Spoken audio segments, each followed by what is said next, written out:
La variété française, ce que tu dois impérativement savoir avant de te lancer. Bonjour à tous, je suis ravie de vous retrouver sur cette nouvelle vidéo.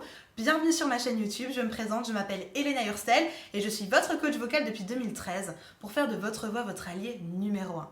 Aujourd'hui, je suis vraiment trop contente de vous retrouver pour cette vidéo. On va parler de variété française, on va parler de style musical, mais surtout on va parler de ce que vous devez faire impérativement pour chanter ce style de musique. Et on va parler de ce que vous devez faire avant de vous lancer. C'est véritablement super important. J'ai créé ma chaîne YouTube pour avoir plein de contenu sur la technique vocale, pour vous inspirer, pour vous faire du bien, pour répondre à toutes vos questions. N'hésitez pas, abonnez-vous pour recevoir toutes mes prochaines vidéos en exclusivité dans vos notifications et dans vos mails. Allez, c'est parti, on rentre dans le vif du sujet. Va me chercher de quoi noter, un papier, un stylo, parce que crois-moi que tout ce que je vais t'apprendre, tu vas vraiment vouloir le retenir pour pouvoir l'appliquer et faire en sorte que tes interprétations de chansons françaises, de variété française, elles soient impeccables.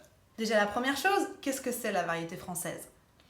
Parce qu'il y a plein de styles qui existent. La folk, la pop, le R&B, le gospel, le rap, le jazz, le blues, etc., etc., la comédie musicale, etc. Et au milieu de tout ça, qu'est-ce qu'on a? La variété française. Alors, il faut savoir que la variété française, c'est un style qui date d'il y a super longtemps, évidemment, mais c'est aussi un style propre à nous, Français. Pour ça que ça s'appelle la variété française, il ne faut pas se leurrer. C'est avant tout, et c'est très important que vous puissiez le savoir et le comprendre, parce que certainement que vous le savez, mais c'est dans un coin de votre tête et peut-être que ça n'a pas encore fait sens. La variété française est notre point fort pendant des années, parce que ces dernières années c'était un peu limite. Je ferme la parenthèse. Qu'est-ce qui se passe? La variété française, c'est des paroles. On était connus mondialement pour ça, connus mondialement pour nos textes, parce que ça va en profondeur, parce que c'est une histoire, parce qu'on défend des véritables choses. C'est pour ça qu'on était connus. Si on regarde un petit peu les Américains, eux, ils sont connus pour quoi? Pour leur diva, pour leur performance.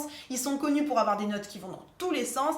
Par contre, les paroles, ils sont moins connus pour ça. Si je prends la chanson de Rihanna, Umbrella, alors évidemment, c'est pas le meilleur exemple, mais il y en a plein comme ça. Comme c'est en anglais, les paroles, my umbrella est là, est là, est là. On le ferait jamais en français. Mon parapluie, i. Ça serait jamais en français, ça n'existerait jamais. C'est toute l'importance de la langue française qui est tellement riche. L'héritage de la langue française et l'héritage, j'ai envie de dire, de la variété française, c'est d'avoir des paroles. Donc, on veut du texte, on veut des paroles, c'est super important. Donc, si tu écris de la variété française, il nous faut absolument des paroles, du contenu. On veut du Goldman, quoi. On veut des paroles, on veut du Cabrel, des choses qui ont du sens, on veut du Brel. Voilà, des vraies paroles. On ne veut pas du truc léger, ça ne sert à rien. En tout cas, moi, c'est mon avis, et du coup, ça devient de la pop. La pop, les paroles, elles sont un peu moins importantes. Dans la variété française, Charles Aznavour, il raconte des super histoires. On veut ça, c'est trop important d'avoir du contenu, d'avoir du texte.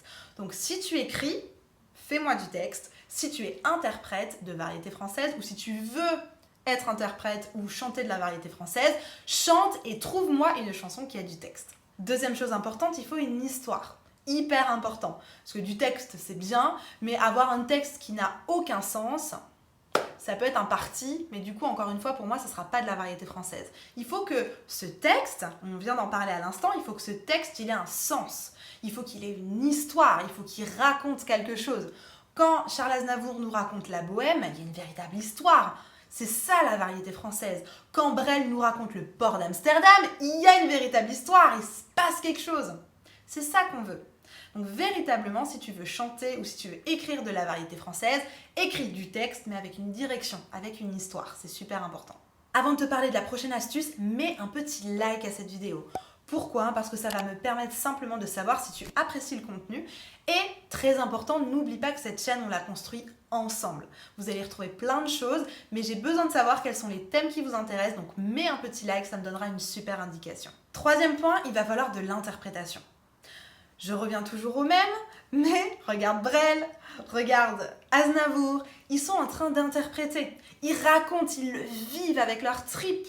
C'est trop important. C'est comme ça que tu vas connecter avec ton public, avec la personne qui t'écoute, mais c'est aussi l'essence de la variété française. L'interprétation. Quand tu écoutes par exemple Aznavour sur La Bohème, l'interprétation, qu'est-ce que ça veut dire? Ça veut dire qu'il va faire des petites pauses par exemple. Il y a un aspect très parler-chanter.